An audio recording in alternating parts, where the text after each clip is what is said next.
అక్కినేని నాగార్జున ఏఎన్ఆర్ వారసుడు, popular hero, మంచి వ్యాపారి, అన్నపూర్ణ స్టూడియోస్ అధినేత, అన్నిటికీ మించి తెలుగువారి అభిమాన హీరో. అయితే ఇప్పుడు నాగార్జునపై ఓ వార్త సంచలనంగా మారింది.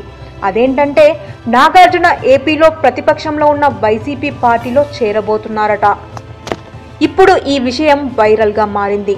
నిజానికి తెలుగునాట సినిమా నటులు రాజకీయాల్లోకి రావడం, రాణించడం, వైదొలగడం కొత్తేమీ కాదు.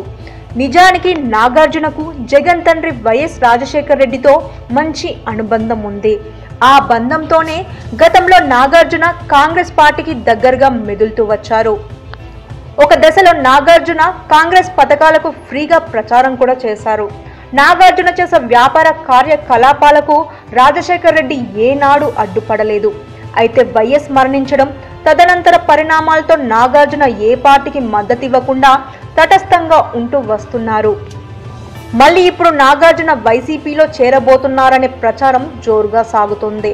వైసీపీలో నాగార్జున చేరికపై జగన్ సుముఖత వ్యక్తం చేసినట్లు తెలుస్తుంది. అయితే ఒకవేళ నిజంగానే నాగార్జున వైసీపీలో చేరితే రాబోయే రోజుల్లో ఏపీ రాష్ట్రంలో ఎక్కడి నుండి పోటీ చేయాలనే దానిపై సమాలోచనలు జరుపుతున్నారనే వార్తలు వినిపిస్తున్నాయి. అయితే పలువురు పారిశ్రామికవేత్తలు, రాజకీయ నాయకులు నాగార్జునను వైసీపీలో చేరాలని, రాబోయే ఎన్నికల్లో గుంటూరు నుంచి పోటీ చేయాలని సూచించినట్లుగా తెలుస్తుంది. అయితే నాగార్జున 2019లో జరిగే ఎన్నికల్లో గుంటూరు నుండి పోటీ చేసి నూతనంగా నిర్మిస్తున్న నవ్యాంధ్ర రాజధాని అమరావతిలో తన వ్యాపార సామ్రాజ్యాన్ని విస్తరించాలనే ఆలోచనతో ఉన్నట్లు తెలుస్తుంది. అయితే తనపై వస్తున్న వార్తలపై నాగార్జున ఇప్పటి వరకు స్పందించలేదు.